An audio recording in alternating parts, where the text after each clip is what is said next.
hay cosas que uno ve en la oscuridad, cosas que jamás deberían tener forma, y cuando intentas olvidarlas, siempre regresan en sueños. Bienvenidos a Diario del Infierno. Nunca pensé que trabajar de noche pudiera cambiar la vida, pero así fue. Me llamo Ismael y lo que voy a contar no me lo inventé ni lo exagero. Ojalá pudiera decir que sí. Todo pasó hace 2 años, una madrugada fría, en un camino viejo que va bordeando en un pueblo escondido entre cerros y maizales.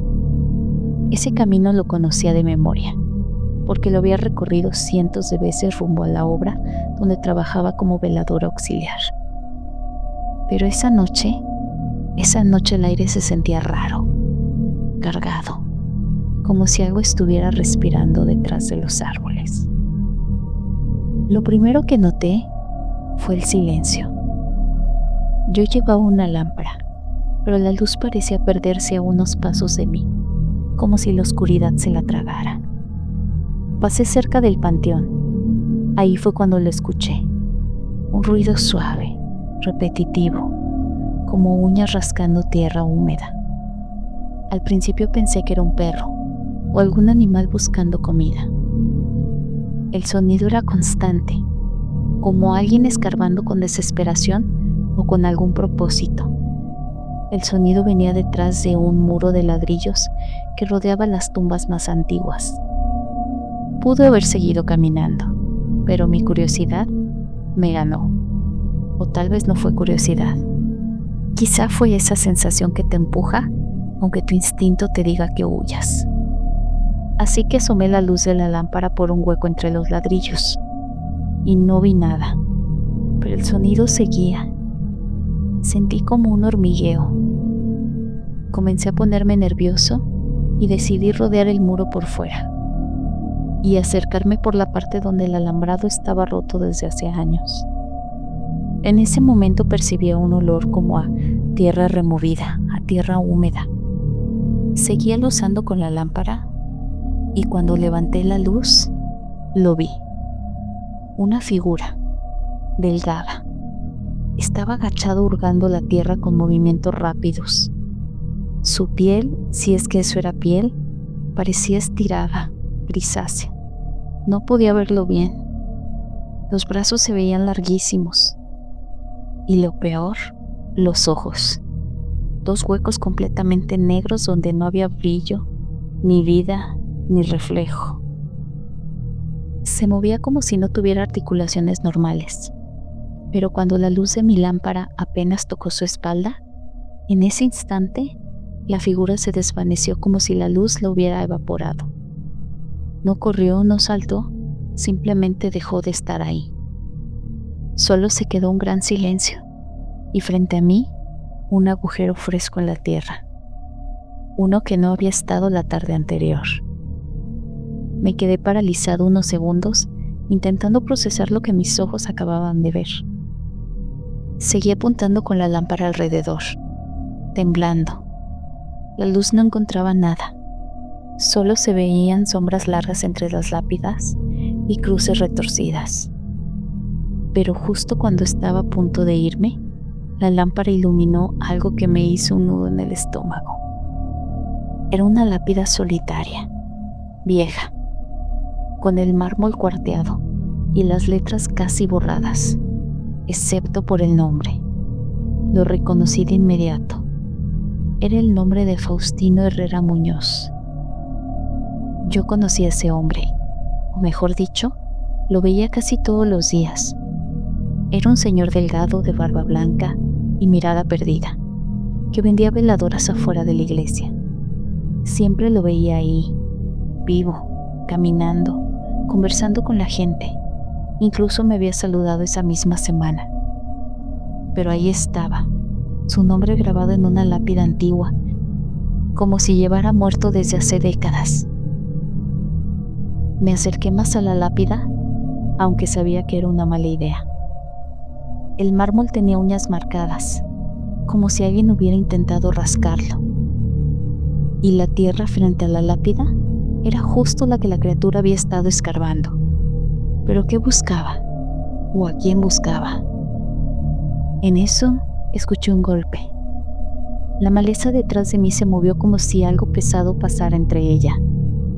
Alucé con la lámpara, pero no se vio nada.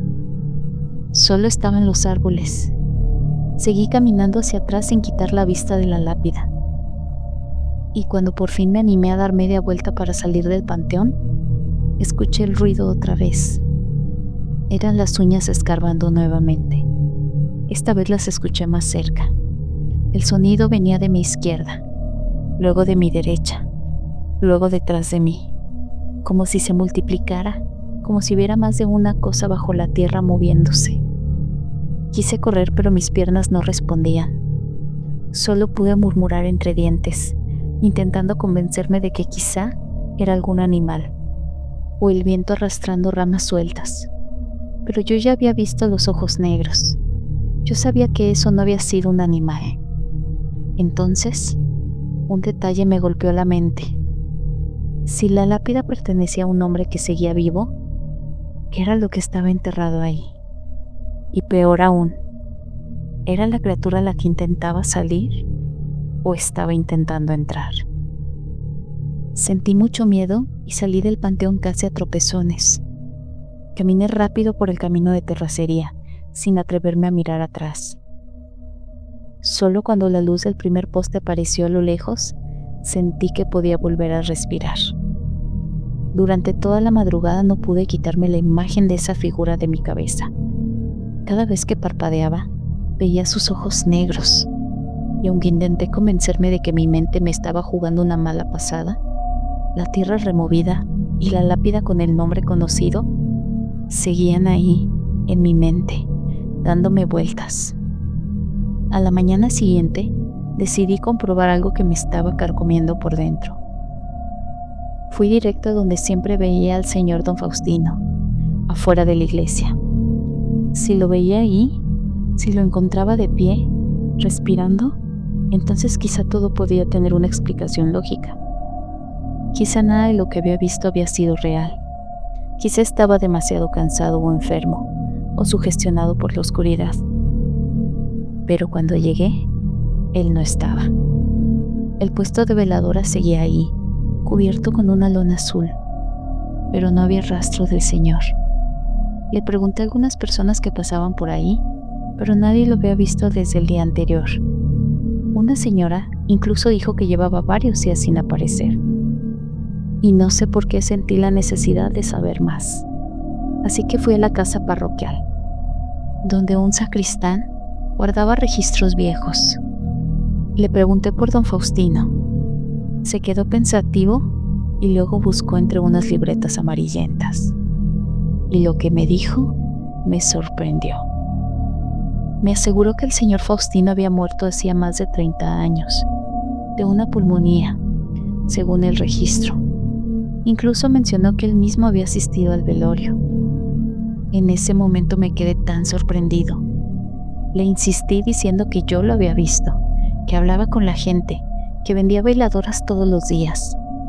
El sacristán solo bajó la mirada y dijo que había muchas personas que aseguraban lo mismo, que algunos lo veían en la noche cerca del panteón o sentado afuera de la iglesia, pero que nunca hablaba con nadie y que cuando intentaban acercarse, simplemente desaparecía. Yo estaba totalmente sorprendido. Salí de ahí con una mezcla de miedo y alivio. Tal vez lo que vi no fue una criatura escarbando una tumba. Tal vez era él, algo más. Era un alma en pena, una aparición, un eco del pasado. Eso me tranquilizaba por momentos. Me decía que era mejor creer en fantasmas que en monstruos de carne y hueso. Durante días intenté darle sentido. Algunos dicen que cuando alguien muere sin estar en paz, su espíritu sigue vagando, buscando su propio cuerpo o su propia tumba. Otros hablaban de guardianes oscuros, seres que vigilan los lugares donde el muerto no descansa. El problema es que yo no vi un fantasma. Vi algo físico, algo que dejó marcas en la tierra, algo que reaccionó a la luz como si la quemara. A veces intento convencerme de que todo fue una confusión, y a veces funciona. Pero otras noches, aún escucho el sonido de uñas escarbando bajo la tierra y siento que no era Faustino el que buscaba salir. Era algo más buscando entrar.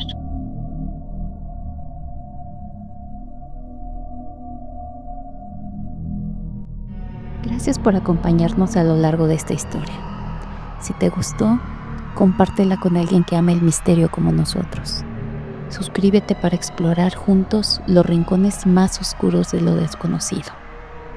Nos encantaría saber qué piensas, y si tienes tus propias historias de terror, compártelas en los comentarios.